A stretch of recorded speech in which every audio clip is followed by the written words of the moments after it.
Trae Young has by far been one of the most interesting players to keep up with in the NBA since he joined the league just a few years ago, and it's no secret that there are many different opinions on Trae and his playstyle. Between the foul baiting, nutmegs, and threes near half court, there have been many fans who believe that this style of play just doesn't lead to wins, and that Trae Young could never be the #1 option on a contending team. Not to mention that the Hawks gave up one of the best young talents in the league in Luka Doncic to get Trae on draft night, which many thought was a mistake, but is now proving to be one of the best decisions that this team could have made. Aside from that though, one thing is clear: Trae Young is dominating at the highest level, and not just that, but doing it with confidence as well. Today, we have to talk Trae Young and the Hawks, but specifically how Trae Young is going from one of the most hated players in the league to one of the most loved right before our eyes, as well as going over some stats about playoff Trae that might just shock you, and the fact that I was wrong about Trae Young when I made the video about him a few months ago, and how the Hawks could really win it all realistically because of the complete roster they have. But before we get into that, if you've been enjoying the content, it would be absolutely clutch if you subscribed if you're new and join the Woods crew. Fun fact, over 95% of you guys who've been watching the videos consistently aren't even subscribed. So if you just hit the sub button below, I could go full time very soon and make videos like this every single day. With all that being said, I had to give credit where credit's due, and I owe my man Trae Young an apology.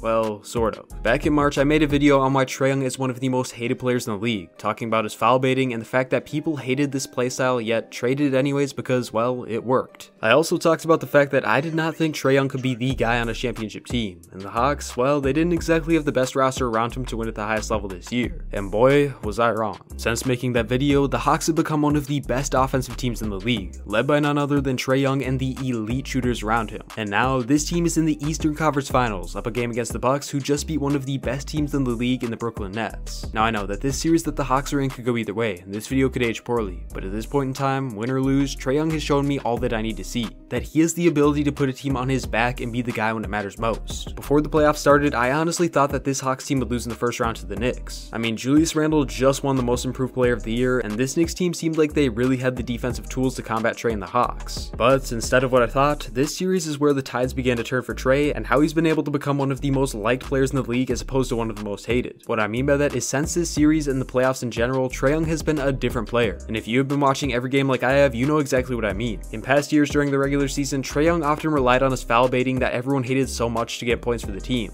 And if you look back at each game in the regular season, Trae would go through a lot of streaks of games where he would be attempting around 10 to 20 free throws a game consistently when he wasn't having the best shooting nights. And oftentimes, these free throws would be foul drawing tactics that the NBA is looking to get rid of now completely. But luckily for Trae, he doesn't need those tactics anymore. Despite shooting the second most free throws per game just behind Joel Embiid in the regular season, once entering the playoffs, Trae Young took it up a notch and showed that he does not need foul baiting to be a good player, and in fact, he was better without it. It seemed like right when the playoffs started, Trae stopped relying on this tactic that he was hated for and began to hunt shots instead of hunting fouls. And well, this worked wonders for him. The stats don't lie. Since entering the playoffs, Trae Young has seen an increase in all of his stats except for free throws attempted, which shows that hunting shots instead of fouls does in fact better his game in a big way. However, this small change in Trae's game isn't even the biggest reason why he could be classified as a superstar very soon, because the biggest reason in my eyes that the Hawks are even in the playoffs still is because of the fact that Trae Young has been able to step up big time when it matters most. Aside from the true greats, oftentimes when young stars are early on in their career, they face a large amount of playoff failure because they just need to get the experience before they dominate. But there are rare cases in which a young star enters the playoffs and takes their game to new heights, which is exactly what Trae Young has done. I gotta give my man props here, because so far, Trae not only has been fearless in the playoffs, but a little cocky too, which you just have to love from someone who you have never seen play on the biggest stage like this before. I mean, we've already seen so many iconic Trae Young moments in the playoffs, it seems like he's a playoff veteran. Between shushing the crowd against the Knicks to the shimmy that he just hit last night, Trae has been taking on a villain role, which is exactly why I believe he's becoming one of the most liked players in the league as opposed to one of the most hated. I don't know about you, but in the playoffs, I love to see a good villain player who shuts anyone and everyone up in his way, which is exactly what Trae Young has done so far, and well, it's gained popularity. Before the past few series, I didn't see anyone besides Hawks fans giving Trae Young love, and now every single time I see a Trae Young post on the gram, people are commenting that he should have the amount of respect that Luka does. And honestly, I agree, because I think he's definitely earned it at this point. No shade at Luka, because he is truly one of the best players in the league and he's still very young. But the fact is, Luka Doncic has not had a playoff run like Trae Young. And even if it's because of the roster difference, you can't deny that Trae has been flat out special in this playoff series. But if Trae wants to get the title of a superstar or a top 10 player in the league, this Hawks team will not only have to make it to the finals, but win against the Clippers or Suns. And honestly, I feel like they have a very good chance because of the roster that this team has built around Trae. It's no secret that over the past 2 years, the Hawks have had some ups and downs with the fit on their squad. At times last season, it just seemed like this team didn't have what it took to make the playoffs. Yet, after an offseason that just isn't talked about enough, the Hawks were able to construct construct a near perfect roster around Young that could pay off for this team big time if they were able to beat the Bucks. In my eyes, this Hawks roster was built for Trae Young to be the #1 option, and now that he's playing like a superstar in the playoffs, it has shown what this team is truly capable of when Trae is initiating the offense. With shooters like Bogdanovic and Herter always on the floor along with lob threats in Collins and Capella, this team literally has unlimited options for Trae when making a pass to his teammates, which has elevated his play and that of his teammates in a big way. With this roster, in my eyes, there is a very good chance that they make it to the finals, and we saw in Game 7 against the 76ers just how good the other players on this team are, and Trae Young couldn't have said it any better himself when he talked about it after the game. Quote, "They were making plays for me throughout the whole game, just wanted to come through at the end and help out a little bit. I know I didn't shoot the ball great today, but they definitely made plays, and it was a total team effort tonight." Despite the 76ers choking the game, it was also very clear that Trae's teammates could make winning plays at the highest level when it mattered most, and when Trae was struggling.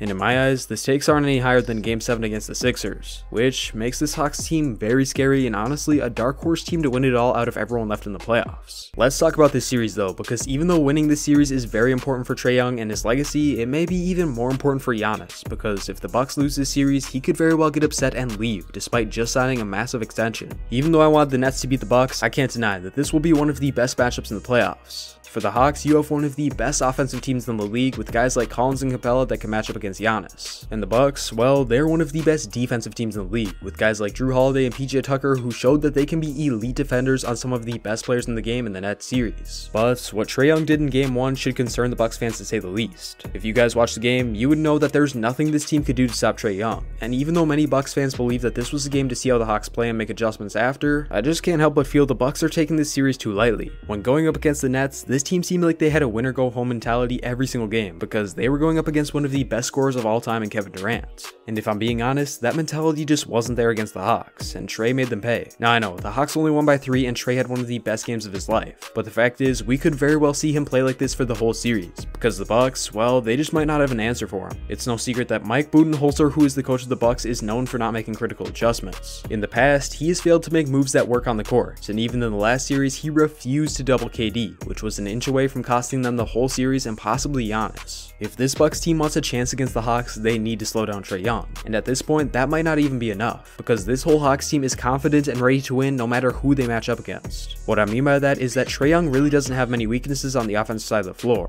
He can score at all 3 levels and has the ability to drop dimes to his teammates for easy buckets. So if the Bucks try and double Trae, well, that would make it even easier for him, because that would mean one of his teammates is wide open for a lob or 3-ball. And if his teammates can step up and score when needed, in my eyes, this series is over and the Hawks move on to the finals. Regardless of how the Hawks season plays out, it is clear that Trae Young has changed the narrative from being a small foul-baiting guard to a cold-blooded villain who can expose anyone on the offensive side of the ball because he is just that good. To say the least, it will be very interesting to see what the rest of Trae Young's career holds, because if he steals the finals win this year, he could very well attract some huge stars to join him in Atlanta and create a dynasty for the ages. But that's for a whole nother video in itself. Thank you all so much for watching. If you did enjoy, let me know down below by leaving a like and subscribing to the channel. Other than that, I'll catch you on the next one. Woods out.